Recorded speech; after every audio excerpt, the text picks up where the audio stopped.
Thank you, John, for that beautiful song. Now I understand that you wrote that. That's an original. Wow, thank you, thank you. Beautiful. We are truly blessed and walking in the love that makes us free. Spirit calls us all.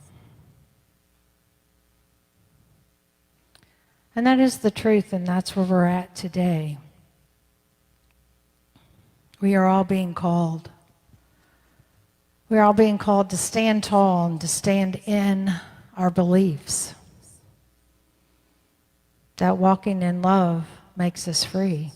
And not only as each of us as individuals, but collectively as humanity.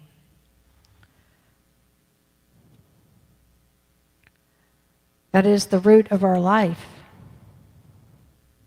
That we are born to collectively be free. We are that creative force of God that allows us to be free,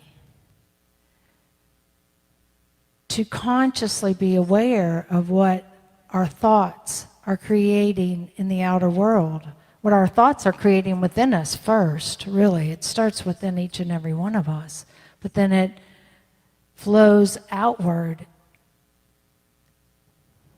into the outer world of humanity. And humanity is that existence of God. Most of humanity is asleep. They're asleep to the truth. And in our physical beings, we spend a lifetime seeking to fill an emptiness. The feeling of being incomplete, unloved from that physical birth, that we're born into families and to consciousness that is also seeking for truth. And at times struggling with the day-to-day life. And we think that's the truth, that we're here to struggle because that's what we see outside of us. Our young children today are seeing a lot of struggle in our city. It's that inner child that we're guided to heal. That inner being of spirit.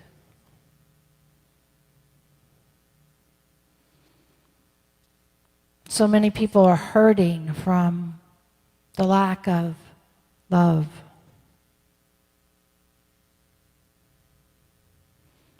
The lack of understanding. And what that does is it creates within us the sense of loss.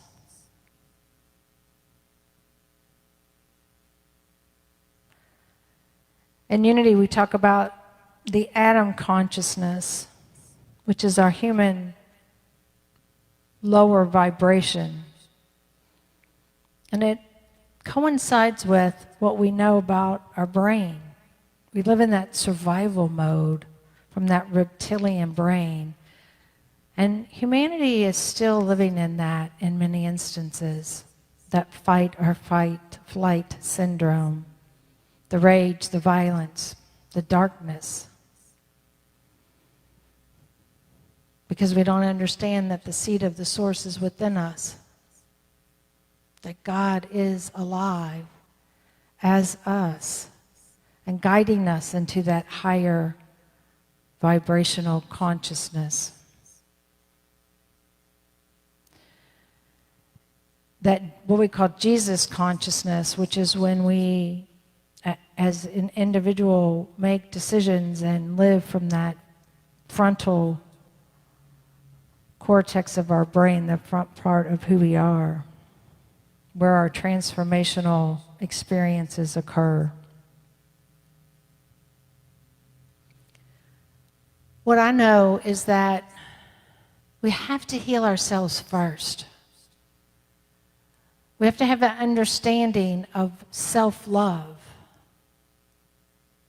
and to begin the practice of self-love in order for peace to reside within us. And we not only have to do it as individuals, but we have to do it collectively. So we have to love everyone. And I say this a lot, and I say it a lot for a reason, because no matter what someone shows on the outside, it doesn't mean that they're not God.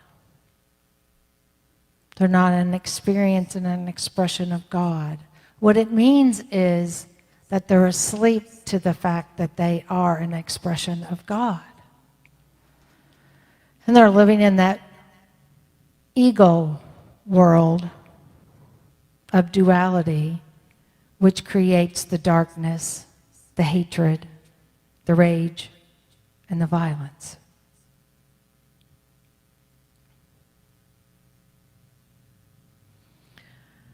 When we begin to understand and go to that inner wisdom, that seat of our soul, which is that solar plex, if you're an energetic body person, healer, practitioner, you know that the inner wisdom, the inner guidance comes from the solar plex region and moves up into the heart. So from that physical root chakra of life being birthed in, we move upward in our physical being to our crown chakra, which is that representation of spirit. That is where we connect. And in the heart chakra is where the physical and spiritual meet. And then it continues to rise. That's the root of life. The flow of life that propels humanity to a higher path of consciousness, prosperity, and bliss. The root of life is that energetic flow, just like a river. And it clears and changes as it moves through.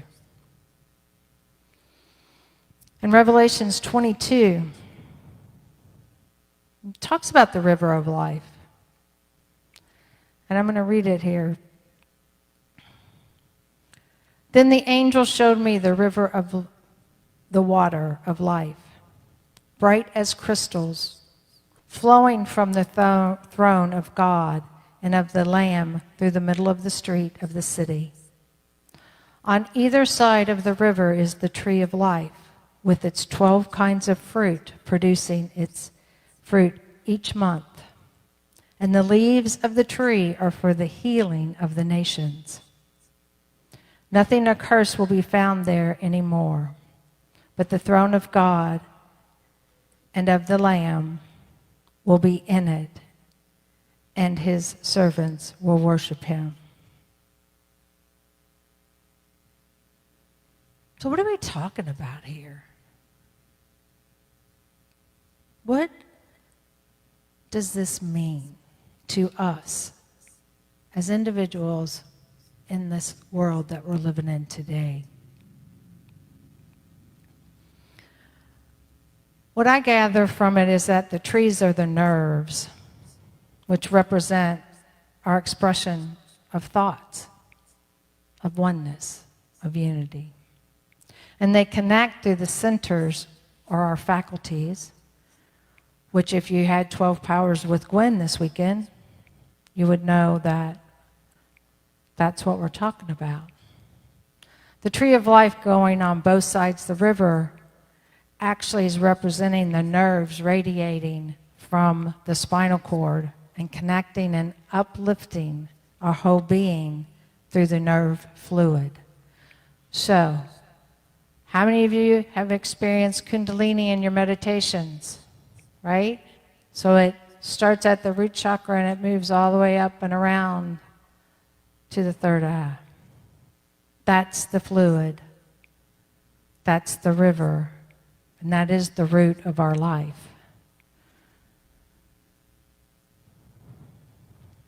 But what happens is our ego, God love the ego, are a branch upon the tree. And it separates itself from the source.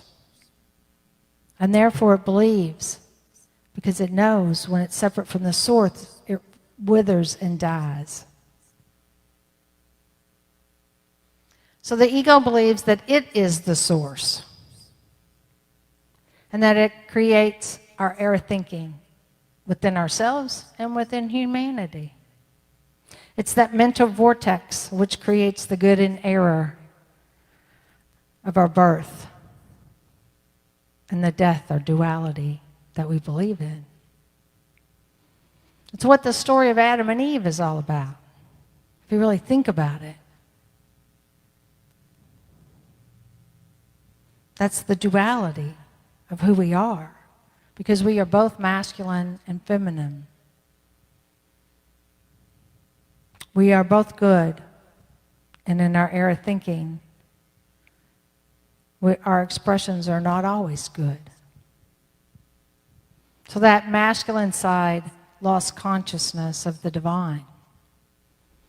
It represents that negative side of the darkness of humanity.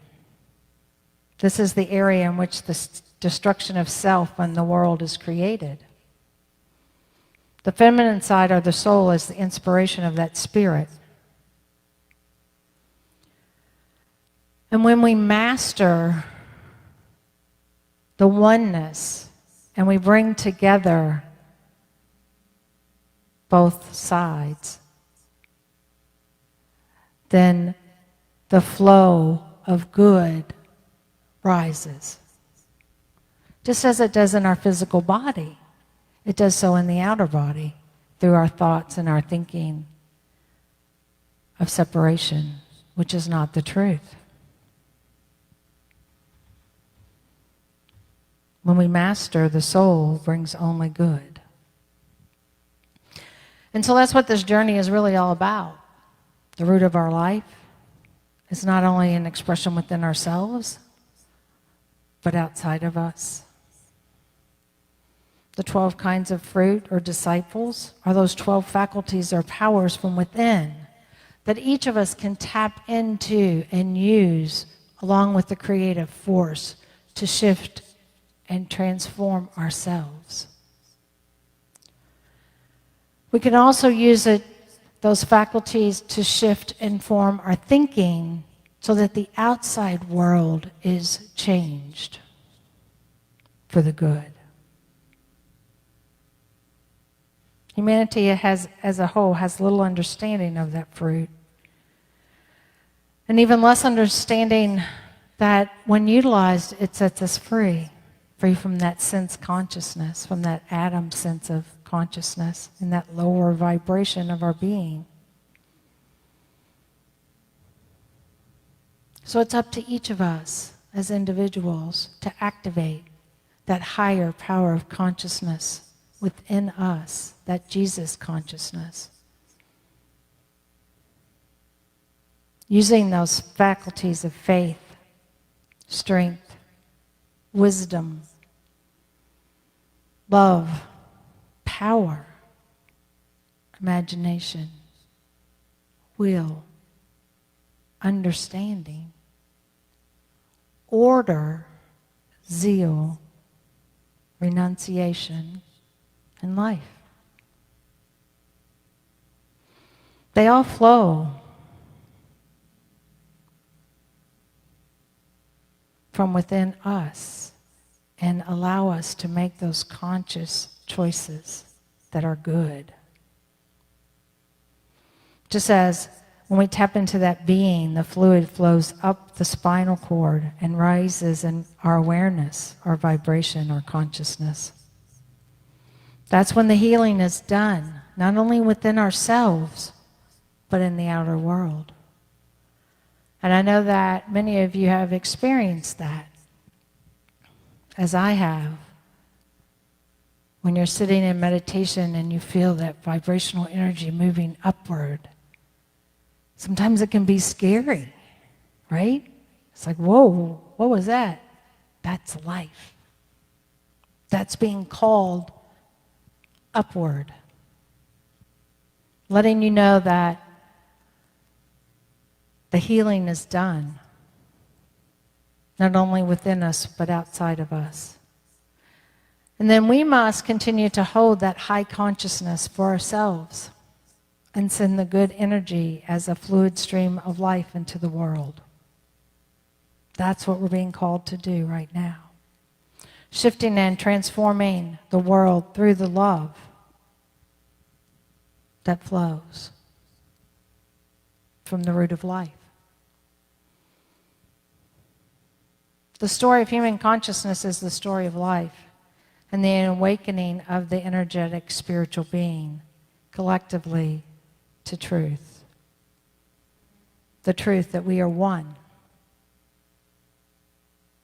There is no difference in any of us. We are one expression of God. We heal from the concept of duality, good versus evil, when only good, God, the omnipresence, is the truth. We stand together as the soul of humanity to heal the old wounds of error thinking, of separation, and begin to live as one humanity. We are one, the yin and the yang, the dark and the light, the masculine and the feminine. We are one with each other no matter what the outer appearance looks like. We are universal life. Namaste.